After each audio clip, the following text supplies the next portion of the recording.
Welcome back to Intuition on Tap, your dose of soul guidance, intuitive insight, and grounded spirituality.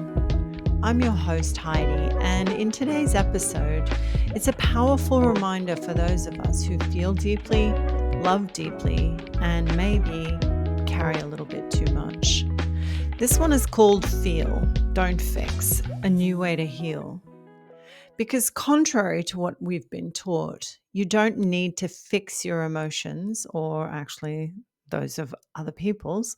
You just need to listen. So let's get started. There's a kind of subtle violence in the way our culture treats feelings.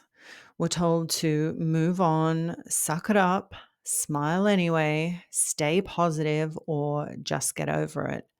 I know as a child, I was definitely told to suck it up, princess.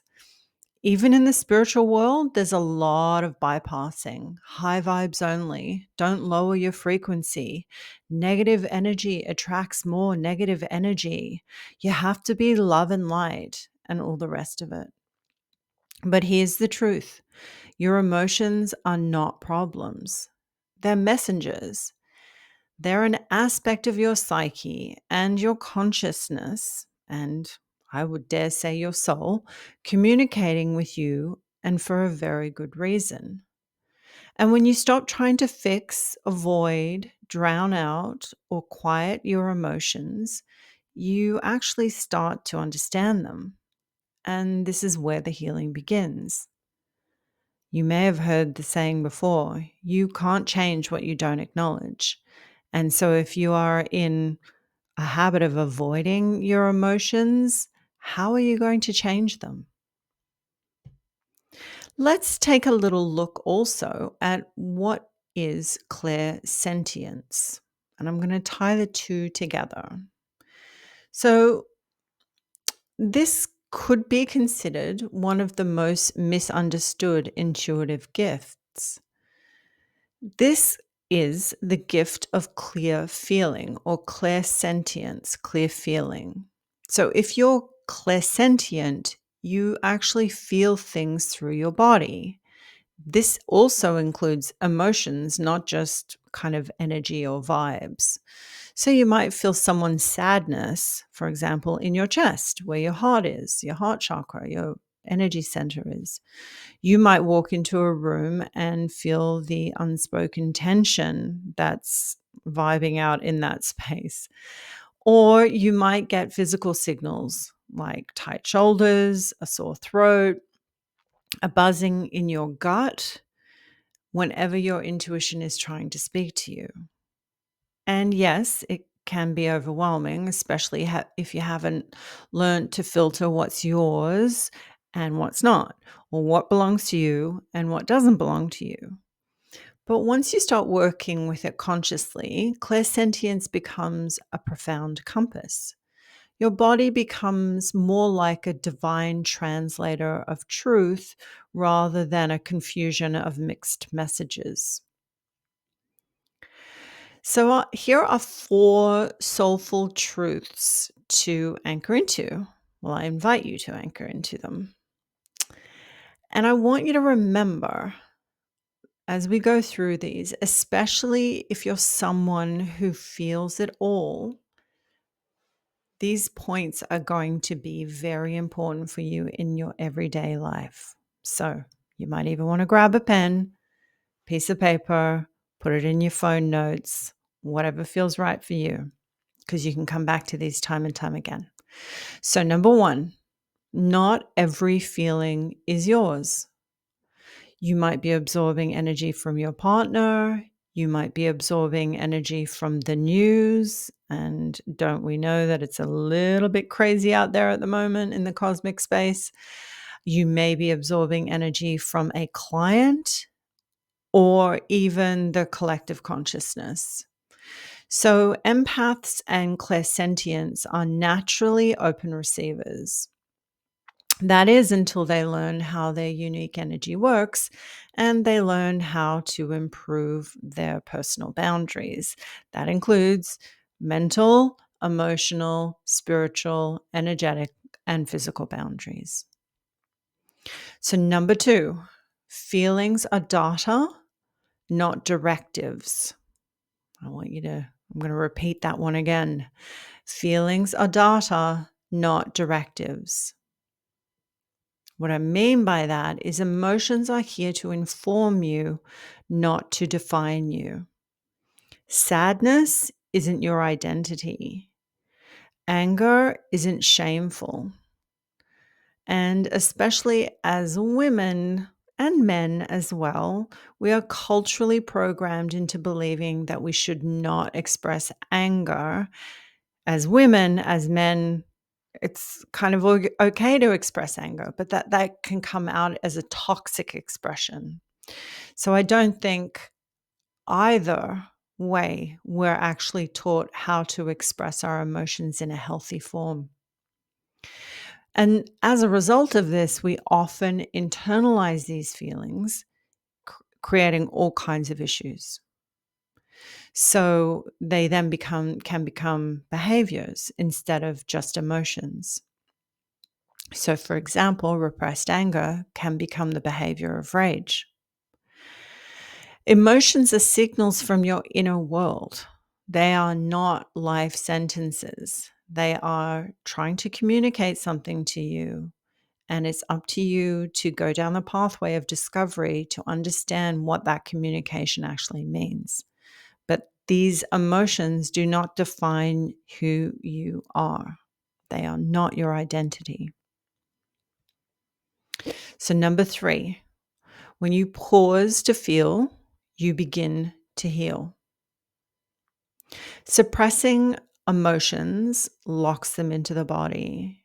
And there's a really great book on this called The Body Keeps the Score.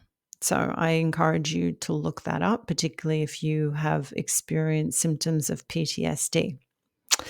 But when you make space to truly feel, those feelings can move. And that's when intuitive clarity returns. It's also good to remember when you allow yourself to feel that feelings don't actually last forever. I think that a lot of people don't allow themselves to connect to their feeling for fear that they will actually be drowned by them and that those feelings will never end. But if you've worked with me before, you've probably heard me say this a number of times. The only way out is through. And yes, it can be intense initially, but with some gentle support and space, their intensity will lessen. And also, I think it's a super important point to remember that you don't have to do it alone. So you can reach out to a trusted therapist or a friend or, even a mental health coach that can support you through processing your feelings and your emotions so that they don't get stuck in your physical body and turn into something else. So, number 4, emotional overwhelm often masks intuitive wisdom. I'm going to say that one again. Emotional overwhelm often masks intuitive wisdom. When we're swamped emotionally, it's really hard to hear the comms, I guess you could call them, coming in from our soul or from our higher consciousness.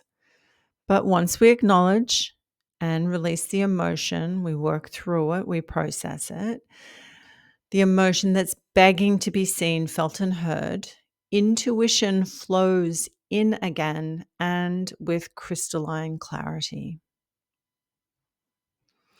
So let's do a quick exercise together. It's a feel and release breathwork practice. So if you don't feel that you have the safe space to do it, maybe come back to this podcast at another time.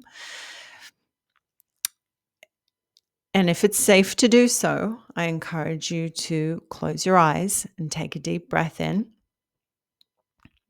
And so the first part of the process is as you inhale, you name the feeling. So, for example, I feel anxious. And you then hold your breath. You just feel it. There's no fixing. There's no judging.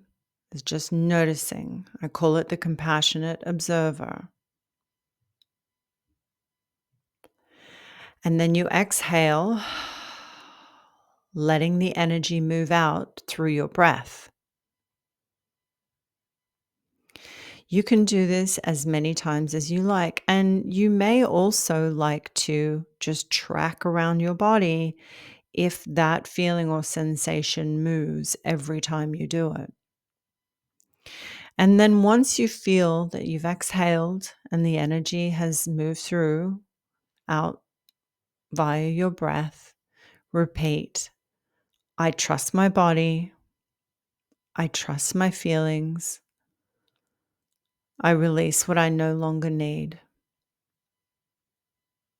So even just 3 cycles of this simple breath work practice can shift your entire state. So I really encourage you just to incorporate this super simple practice into your daily schedule.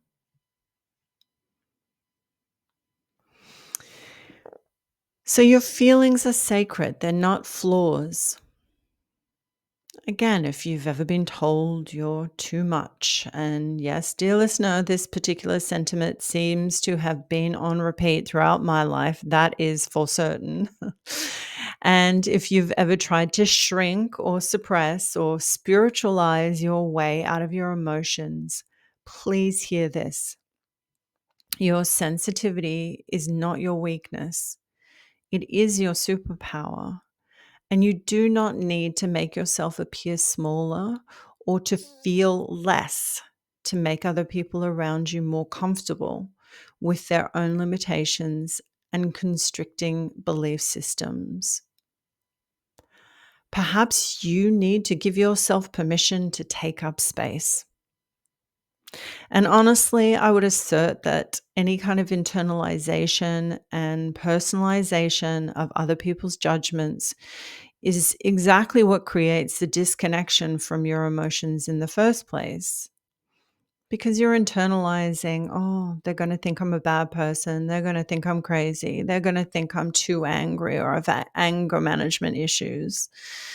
That's all internalization and personalization of other people's judgments. And what other people think of you, quite frankly, is none of your business. And it is certainly not your job to live your life in alignment with other people's judgments. So when you stop trying to fix, avoid, or suppress every emotion, you can finally make space to hear your intuition. And that is the deeper and the deepest gift in the feeling. So thank you for being here today, beautiful soul. And remember, you don't need to fix what you feel. You just need to make some space for it. Your emotions are amazing, incredible messengers. Your body is wise, and your intuition, well, it's always on tap. You just have to tune in and you just have to listen. If this episode has moved something in you, please do share it with a friend who needs to hear it. And don't forget to subscribe to Intuition on Tap so you never miss a soulful drop.